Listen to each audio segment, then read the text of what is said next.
ShartimusPrime, ShartimusPrime. Reading comics, toys are hella sick, hella whacking it, taking bad hits, taking bad shit. Subscribe. Oh, jeez. Yeah, it's tight. Oof. Hey, what's up, you guys? ShartimusPrime here, doing another McFarlaneToys action figure review on 3 separate pieces. We are looking at the McFarlaneToys Mortal Kombat 11's Kotal Kahn, Malefik Spawn, and the Joker. If you try to pick these up, you can do so. Search your feelings, you know it be true.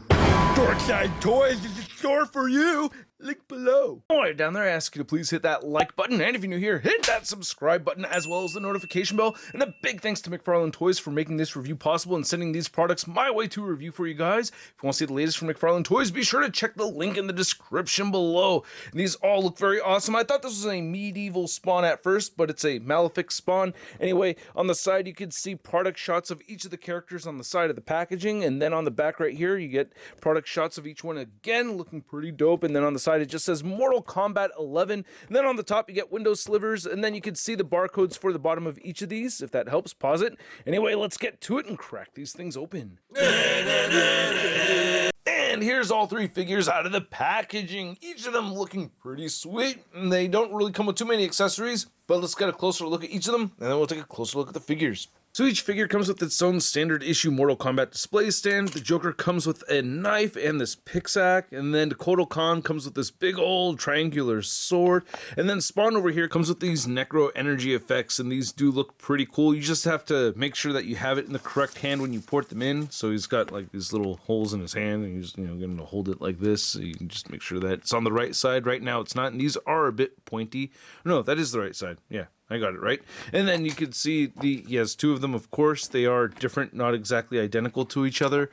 And then Kotal Kahn right over here has some great detail right here. Very nice, like Mayan Aztec calendar looking stuff right over here. I get the 2 confused sometimes.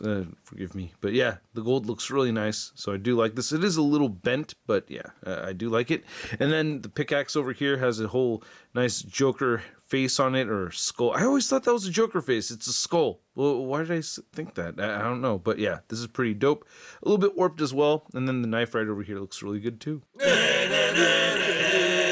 So here's looking at the Quetzalcoatl head sculpt, and I love it. Holy crap, I love the paint on here too. It looks so sick, that little detail with the pupils in there, with the green over the green. You can see it, right?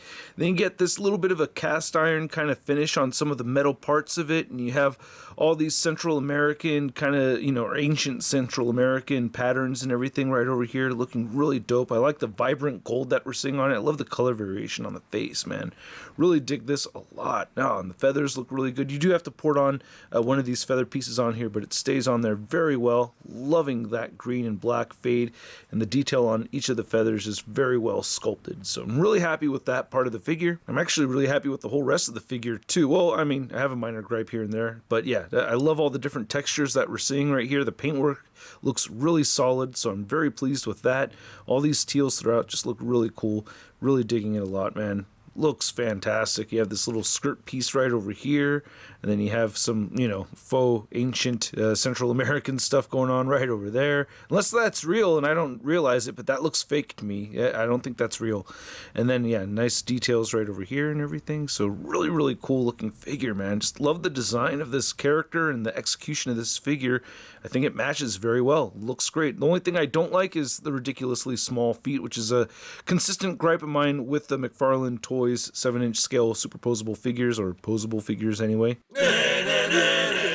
Then here's looking at the Joker head sculpt, and I really like it a lot. I like the Heath Ledger inspired extra lines right over here coming off to the side. It's kind of amazing that we see that a lot after that Dark Knight movie, but I really like this head sculpt a lot. I love the long chin, the teeth, and the eyes look freaky, and you get some mascara or something around the eyes right over there. Nice looking dark green hair. I usually see a brighter color hair for the Joker. Well, it's not bad or anything. I just usually see a different kind of colored green, and I like this one right here. Then I don't know if you could see it right here on the jacket, but we get this nice subtle texturing going on, which is very cool to see. It kind of withers away a little bit on the arm, like it's kind of there, but it's just not as prominent as it is on the jacket. So I really like the attention to detail there. Wish it was just a little bit more consistent on the arms, but it is still there. Nice texturing on the gloves, and I like how the whole shirt, I mean, having some color variation over here would have been nice, because it looks like what the suspenders are the same exact color as his shirt, so that's a little bit weird. Maybe if they'd given us some orange or something, but I can't remember off the top of my head what the exact character design looks like from the game. And then you can see we get the pinstripes sculpted on there, again with the texturing. Would have been nice to see the pinstripes painted. I like all the sculpt and everything. Of course, pinless joints would be preferred, but, you know, it still looks pretty good to me. Just would have looked better with some more paint apps on it. And here's looking at the back and everything. It's kind of weird to not see a cut in the middle of this. And then you can see the boots, you can see the shoes right over here. They have like a leathery texture to them, and you get the peg holes at the bottom of the feet.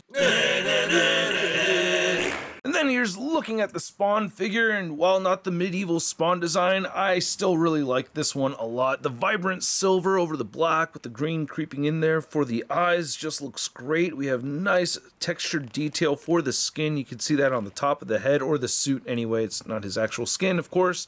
Then you have the cape right here with this nice looking leathery detail. I like the leathery details, man. Very, very well done. I mean, all these figures are just detailed out like crazy, because that's how McFarlaneToys does it. And I really like how this looks right over here. These are just not painted on, but also sculpted on there. You can see a little bit of a misfire right over here. It looks a little bit better on this side. Get some more silver coming around the side. Again, all these details are not just painted over, sculpted over and painted. So looking at this piece right here, digging that. And again, you can see some of the little details and line work and everything for the suit. Looking really, really cool. Then you have these little skulls and everything right over here on the side. Again, I love how they can get this textured detail throughout. I love textured details, man. It looks so freaking sick. Legs look dope over there.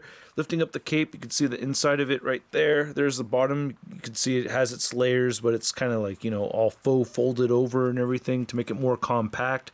But yeah, get some nice details on the back and right here at the legs. You have some asymmetry going on right over here with these different patterns or designs right here. Looking really cool with that skull. Like that a lot. Again, love the texture details. It looks so dope. It looks really awesome. Then here's looking at the feet, and you can see that at the bottom we get some peg holes. So I'm not going to go through a thorough articulation segment for all three of these figures or anything, but, you know, as usual, we know what the articulation is like, and we don't have really good ab crunches on these. It's a little bit better right here on the Spawn figure, but yeah, I really wish we had better diaphragm cuts that could bend forward. And you do get more thigh swivel right here at the top on the Kotal Kahn figure, but yeah, the other two not so much, and I really wish upper thigh cuts was a very consistent thing with this line. So to measure out these three figures, you can see they all stand at around 7 to 7.5 inches tall. I mean, Kotal Kahn's got all the feathers and stuff, so he's closer to 8 inches. For a size comparison, I'm gonna lay low with the size comparisons in this video, but you can see that we have these three MK11 Spawn figures next to the MK11 gold label Spawn variant. And then here's the three figures next to your average 6-inch scale figure. We have the Marvel Legends Big Time Letdown Spider-Man. Well, I got a green suit, you got green hair, you got green eyes, you got green skin.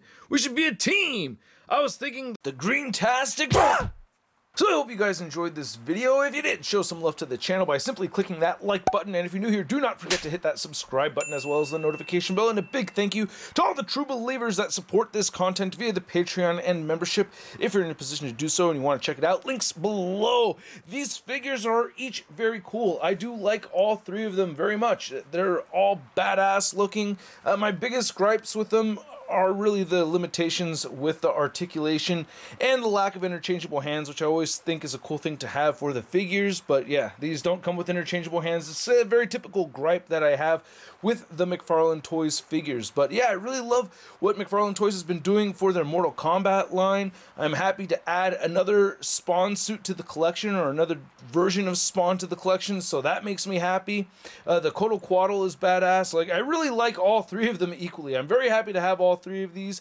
And at the price point of around 20 bucks per figure, I'm going to give them all a Sud rating of... I love it! I guess maybe the Joker would be my least favorite out of the three, but I really, really like the Joker head sculpt. So yeah, that one's kind of, I guess, the bottom of the three for me, but I love the Joker, and I'm still really happy to have this figure. But yeah, the other two I would definitely pick up if I saw them on the shelves. Anyway, I want to know what you guys think. Let me know in the comment section below. If you want to see the latest in action figure news, you can find it all over at toynewseye.com. We'll be hosting a live stream tomorrow on the Russ Toy Reviews channel, so take a look at that, link in the description below, and I will catch you guys later. Peace!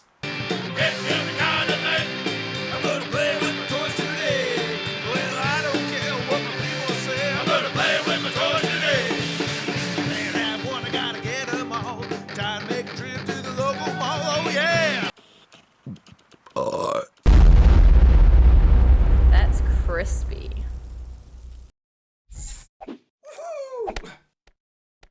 Hey, new ShartimusPrime videos. Hey, you should click one. Yeah, click on one of them. Or subscribe if you haven't.